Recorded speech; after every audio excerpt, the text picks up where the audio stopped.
In the digital age, anything can go viral, even high school memories, whether they're entirely accurate or not. Taylor Swift's former schoolmate recently sparked a social media frenzy when she claimed she was sent home from school in 2004 for being pregnant so she wouldn't appear on camera during Swift's rise to fame. However, Swifties weren't having it, quickly pointing out inconsistencies in the story and driving the TikTok poster into an internet retreat. The TikTok video that set Swift's fanbase on fire came from a woman named Leanne Mahoney, who alleged that her high school experience in 2004 was disrupted to accommodate a young Taylor Swift's burgeoning stardom. Mahoney claimed that she was sent home for several weeks to avoid being seen in the background of TV footage because she was pregnant at the time. But after online investigators combed through her story, they found that certain details didn't seem to add up, leading to her follow-up video, social media shutdown, and the inevitable questioning of whether there was any truth behind her viral claims.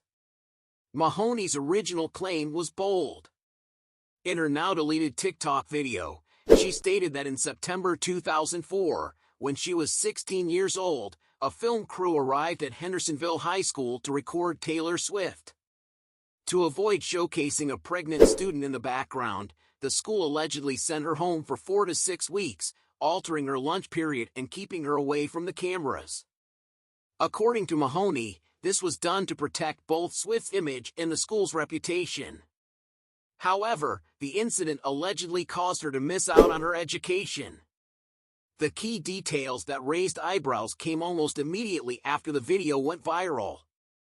Swifties were quick to point out that Swift was only 14 in 2004, and at that point, she was still in the early stages of her career, having just signed a developmental deal with Sony/ATV. The timeline didn't align with Mahoney's claims, as there was no public record of any filming at Hendersonville High School during that year. Furthermore, Swift didn't start gaining significant media attention until 2005, after releasing her first single, Tim McGraw. This gap in the timeline left fans questioning how accurate Mahoney's recollection could be. As Swift's fans dug deeper, more inconsistencies began to surface. Mahoney stated her son was born in March 2005, which would have placed her around 3 months pregnant during the alleged September 2004 incident. However, the timelines for media attention on Swift didn't match, as TV crews weren't known to visit the school until after Swift's rise in 2006. Additionally, the lack of records or proof of a film crew on campus in 2004 only fueled skepticism. Despite her initial certainty, Mahoney eventually posted a follow-up video, walking back some of her claims and admitting that she did not have all the facts. In this second video, Mahoney softened her tone, acknowledging that she might not know the ins and outs of what had happened behind the scenes at the time. She refrained from blaming Swift directly and added that if Swift did know about her being sent home, she should come forward and tell the truth. Despite this backpedaling, the damage had already been done, and the internet was ablaze with speculation and criticism.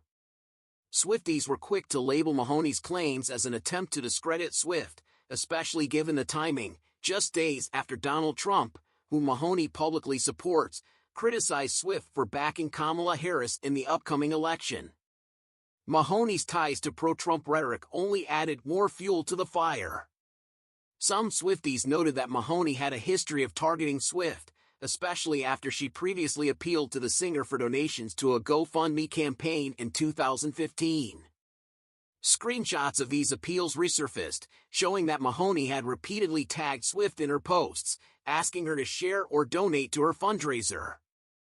These revelations further undermined her credibility and prompted Swift's fans to question her motivations. The timing of Mahoney's video also struck some as suspicious. It coincided with Swift's political endorsements, including her vocal support for Harris and her pro-choice stance. Swift's open advocacy for women's rights and her condemnation of the overturning of Roe v. Wade has made her a target of conservative figures, including Trump. Mahoney, as a vocal Trump supporter, framed her video within a larger narrative of defending conservative values, even referencing her military service and commitment to the Constitution as reasons for calling Swift out. This left many to speculate whether Mahoney's claims were politically motivated, aiming to damage Swift's reputation among conservative voters. Ultimately, Mahoney's TikTok account was locked down, and her X, formerly Twitter, account was deleted amid the backlash. A relative later confirmed that Mahoney had checked into a hospital, citing her struggles with depression and anxiety, which had worsened due to the overwhelming hate she received online.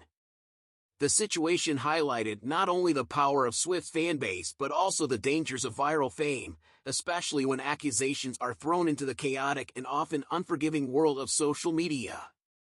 While the truth behind Mahoney's story remains murky, one thing is clear: Taylor Swift's fans won't tolerate what they perceive as attempts to discredit their idol. The clash between Mahoney and the Swifties underscores the complexities of celebrity, public memory, and the ways in which personal narratives can be shaped or challenged online. As for Swift, she remains focused on her career, continuing to rise as a global superstar and political advocate. Meanwhile, Mahoney's retreat from the spotlight serves as a reminder of the high stakes involved in making accusations against one of the world's most beloved figures.